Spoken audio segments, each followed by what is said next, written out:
Hello children, வணக்கம். Welcome to PSZ Chemistry channel for easy learning. இன்னைக்கு நாம ஒரு previous year question பார்க்கலாம். Question number 19. Question என்ன அப்படின்னா define activation energy. So இது ரெகுலரா நம்மளுக்கு போர்டு எக்ஸாம்ல கேட்கக்கூடிய ஒரு question. Activation energyனா என்ன? இப்போ சாதாரணமா ஒரு ரியாக்ஷன் நடக்கணும் அப்படின்னா அந்த ரியாக்ஷன்ல என்னென்ன ரியாக்டன்ட் மாலிக்யூல்ஸ் இன்வால்வ் ஆயிருக்கோ அந்த ரியாக்டன்ட் மாலிக்யூல்ஸ் ஒன்னோட ஒன்னு மோதணும், கொலைட் ஆகணும். அப்படி கொலைட் ஆகி அது ஒரு இன்டர்மீடியேட் ஃபார்ம் பண்ணாதான் ப்ராடக்ட்டுக்கு போக முடியும்.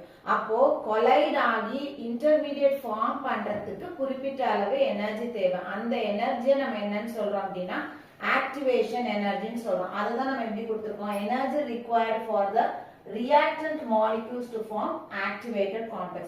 இத நம்ம இன்னொரு விதத்திலையும் சொல்லலாம், minimum energy required by the reactant to cross the energy barrier to form the product. So அந்த activated complex form பண்றதுக்கு ஒரு எனர்ஜி தேவை.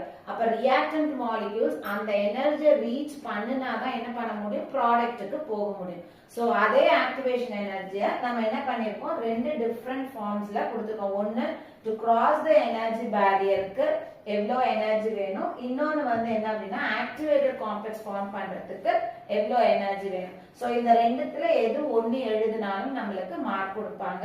சோ இதே மாதிரி இன்னொரு क्वेश्चनல நெக்ஸ்ட் வீடியோல பார்க்கறேன். தேங்க்யூ.